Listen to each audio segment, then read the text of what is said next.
You guys, this video is going to be really quick, straight to the point in regards to the Brianna Taylor story.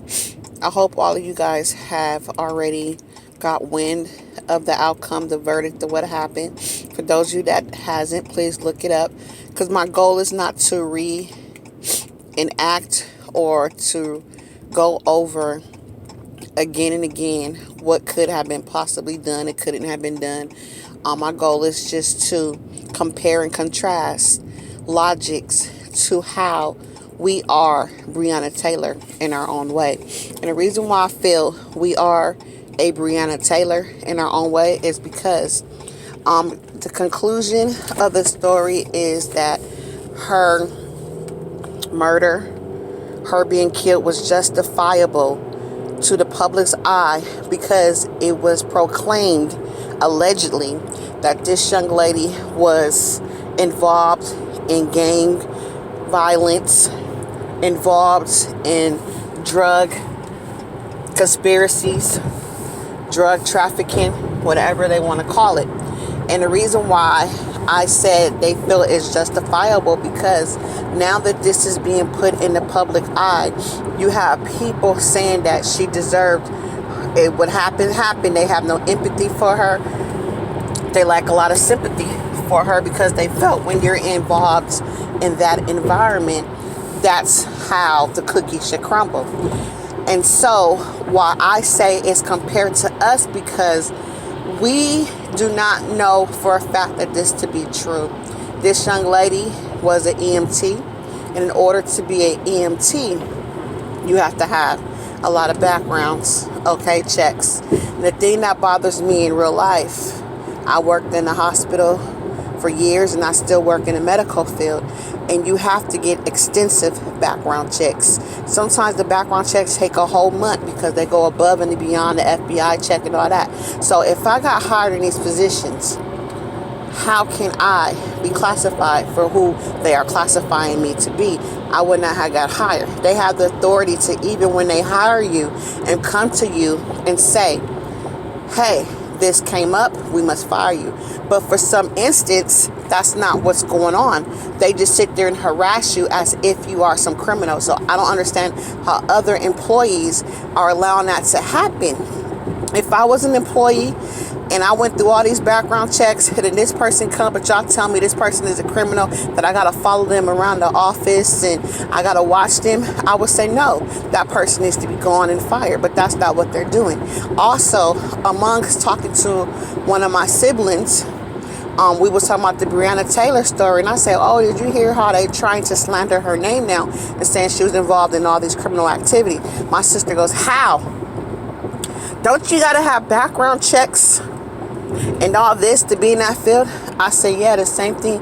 And I don't hide my feelings anymore. I said, yes. I said, but they're talking about me too. I'm in the same field. Yes, you do. I said, but it's crazy how people still believe them. And she goes, well, who's saying it about you? I said, it doesn't matter. I don't know who's saying it, but I do know is that it's not facts.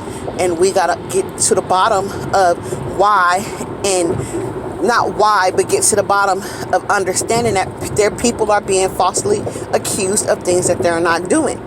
Why? So when these things happen to them, nobody does any more research because they stop there once they feel you got a criminal background. So that's why I feel that we are being slandered as well.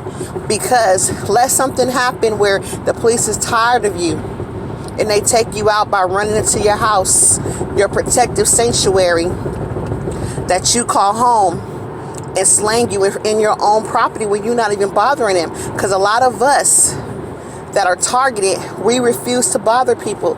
We like to stay in our own lane, even though we know that people are harassing us. Our goal is to stay in our own lane.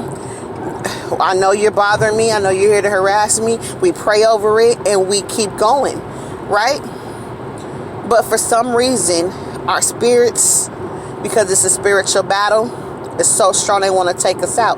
But me and another targeted individual was laughing because we was like, woo, you think we something now? Wait until you get us in our afterlife, because our spirits is going to be up there fighting the battle, so that's how we feel. But that's all I wanted to bring to your attention, that it's important that you speak up. Stop. They already don't like you, so who cares if you sit there and make comments? Because I'm at work and they make smart comments, like they really feel they got facts on something that was not factual. Somebody had taken something for the office multiple times. One of them had took something from my client and I replaced it with my own money. Normally you can go to the office, I'll call a receptionist, to say, you know what, I need to buy my client something. I use my own money. I don't even need to bother y'all without y'all money. I use my own money to buy my clients anything, the things that they need, if it's feasible. Nothing lavish, okay? If somebody has stole my the product that was purchased for them, so I just went and replaced it with my own money. And then after that, somebody else in the office stole something. And so this young lady that doesn't know facts, because I guess she heard whatever was about me said that was the negative friend. Oh my God, it's like we got so many criminals in here. Like I'm running a jail, a prison house. Like we got to watch people. And she said it loud enough because I'm about to ask her a question. So of course I'm waiting for her to react to me because I got to ask her something. And she's looking and saying and mumbling. You know how people want to be smart, but they're directing it to you. And I'm looking like, if you only knew. That's a distraction. You watching me, but the ones you should be watching is the ones around here taking stuff, because there's more than one stuff that got taken. And y'all got 10 people following me around the office. So obviously it wasn't me. Y'all got the cameras on me, and you want to know how fact I know they got the cameras on me, you guys, because I saw it. Let me tell you what happened. They carry this little laptop around, and one day I jumped up because I had to hurry up and do something. So it caught him off guard. And the laptop was exposed, turned facing the door. So when I got there, I seen them just watching the laptop, walking around the office, carrying the laptop.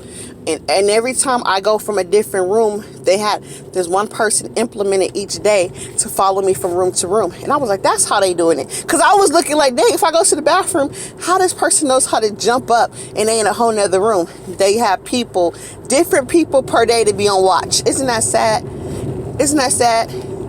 But anyways, that's why I feel like we have to speak out. We have to record to let you know that there are falsifying records against plenty of people, just like Brianna Taylor. So when something happened, the public feels no empathy towards her. Because if you ever read the comments about this new affidavit that's out, that's saying that she's a criminal, people like, well, that's what she get. Now we know it makes sense. And guess what? It's a lot of black people, y'all.